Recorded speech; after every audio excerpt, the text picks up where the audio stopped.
Here's another keepsakecrafts.net video for House of Gems.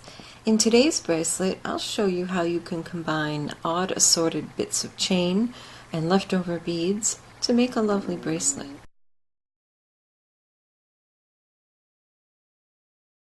The first thing to do is measure your toggle clasp to see how much length it uses. Subtract that length from your desired finished bracelet length and cut a piece of chain to that length.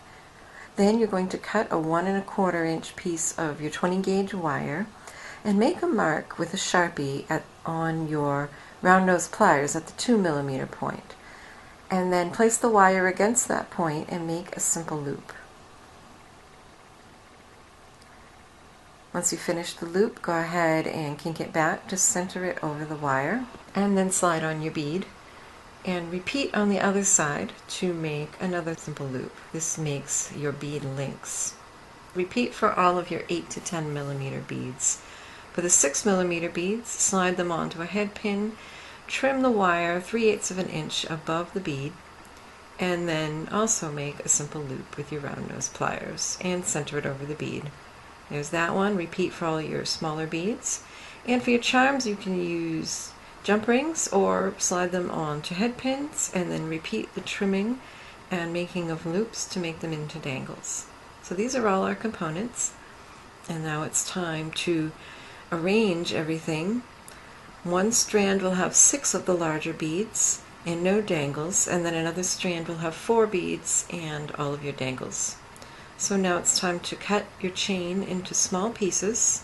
I like to cut this twisted chain because I find it difficult to open it like a jump ring and then twist it back together properly. So I just cut off the pieces I need. Open your loops with round nose pliers to the side. Twist it to the side. Don't pull it open and distort your shape. And then make sure you close it securely. And keep adding small bits of chain to connect these bead links.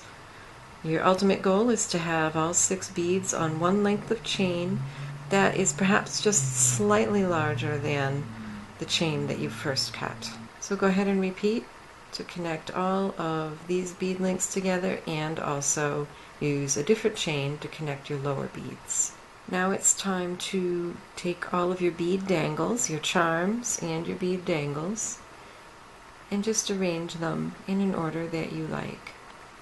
So once you have those all arranged, go ahead and use your chain nose pliers.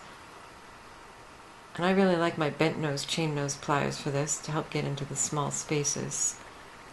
And just open those loops and attach them to this length of chain. Make sure they're closed securely so you don't miss anything, so you don't lose anything. And then just add them all to the chain. And there it is, all done. Now I've gone ahead and added split rings to the loops in my toggle clasp pieces because the loops were a little small to accommodate the 3 ends of chain.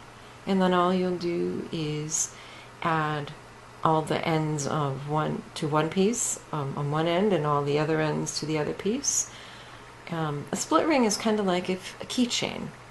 And these are split ring pliers which help hold it open for you. So there I am, putting all the links on one side, on one part of the clasp, and then I'll put all the links on the other side. And here I am, sorry it's out of frame, just using a pair of chain nose pliers to help twist that on. And here it is all done.